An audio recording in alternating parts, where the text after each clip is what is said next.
Oils we're going to talk about. I'm going to start us off with peanut oil. You can see it's just starting to smoke, so that's a very hot pan, so that's where we're going to get some of our stuff going right away. Get some of our spices going in there, kind of building that heat. We're going to get some smoked peppercorns in there just for fun. You can use a little pepper if you want. Also a little Chinese 5-spice in there. Mushrooms have a little more moisture to them, so they're going to take a little more time to cook. So you want to make sure they definitely get that high heat so you get them nice and cooked up. So we'll get our mushrooms in there. Now these mushrooms, all I've done is taken out the stem, and these are cremini mushrooms, which are like a baby portobello, or baby bella. Sometimes you'll see them called like that. We're just going to go ahead and get these nice and sliced up in there. This squash, all I've done is cut it in half. And then just kind of cut it at a little bit of a bias. So instead of kind of cutting it straight on, we're just going to cut it a little bit. Kind of shaking it as much as you can, trying to keep those vegetables moving. And I'm going to show you how we, nice easy way to chop your onion for this.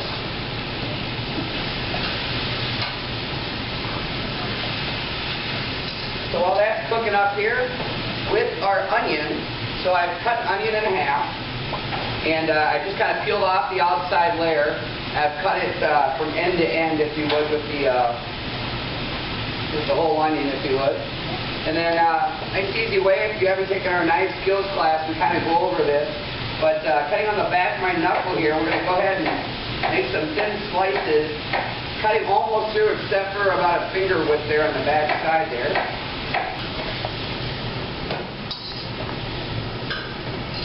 Alright. Let that continue to get as hot as you can here. Let that continue to cook, kind of spread it out on the pan. Next we'll get some of our bell peppers ready here. So bell peppers, what I like to do is just take the whole bell pepper, chop it in half, so we would like that, and we just kind of pull out the middle parts. You have your bell pepper. Now, if you don't have the sharpest knives at home, especially bell peppers, are a lot easier to cut from the inside than through the outside membrane. So a lot of times when you're going for strips or dices, you're going to make sure you're kind of cutting from the inside out. We're going to go ahead and do some little strips here like this. Onion. You got about the whole garden in there, I think. Still got that high heat going on the bottom. We got some bubble in there. We're just going to kind of keep moving the vegetables like this. So you can also do batch cooking. So what that is you can cook a little bit of your mushrooms at a time. You can put them into a side bowl or something. Then you cook a little bit of your onion at a time, put that in that bowl. And then you can add all that back in at the end to make sure you have that high heat kind of going throughout. So we're going to have a little bit of kick. So stir fries kind of known for their spice. So we just kind of cut our pepper in half. We'll go ahead and pull out the seeds. You can add red Thai chili peppers or anything like that, and also picking at chilies or something at the store, you can usually almost substitute one for one kind of the heat, because that little one's going to pack about as much heat as some of the other ones. So a little bit, hopefully. Now you get that 5-spice working. Kind of have that sweet and savory smell too, which is nice. Alright, so we're going to finish chopping up our jalapeno here.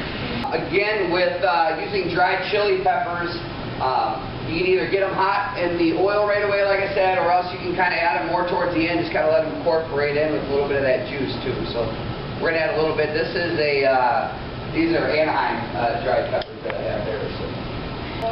Peanut oil's got one of the higher smoking points of oils. And, you know, some of the other ones are like safflower oil, another high heat oil one. Canola oil is another one.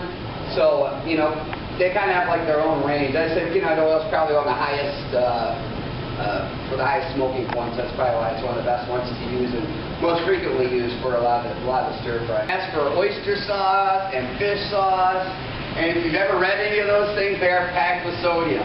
It's almost jaw-dropping how much sodium is in some of those things. I mean, some of them are like 1,400 milligrams per 2 tablespoons or something, so. 500 milligrams. And so that 1,500 milligrams, which is the new guideline, oh my gosh, that can be difficult to achieve. So this stir frying that Chef Tim is featuring, you know, we're not putting monosodium glutamate, the MSG in, or the soy sauce in. So as he was sprinkling all his seasoning and using the peppers, kudos to him to give you flavor intensity without the sodium. So I'm just going to say, in this little culinary packet, don't use the salt packet. Sesame oil right at the end just kind of gives a little more of that the kind of aromatics there of that sesame, which goes great with the vegetables. You could add your sesame seeds in now if you wanted. You could add any of the more of the liquids if you wanted to. So you know, if you wanted to make this more of a thicker one with the sauce, I would like to show you that probably in the next one here. But you could add any of your liquids here if you wanted to, like if you want to do your ginger orange or something like that. You could add some orange juice to this right now. Kind of let that cook down a little bit. Do some fresh grated ginger with your microplane in there. And Where do you get this sesame oil? yeah, a lot of these are available at your local grocery store. Just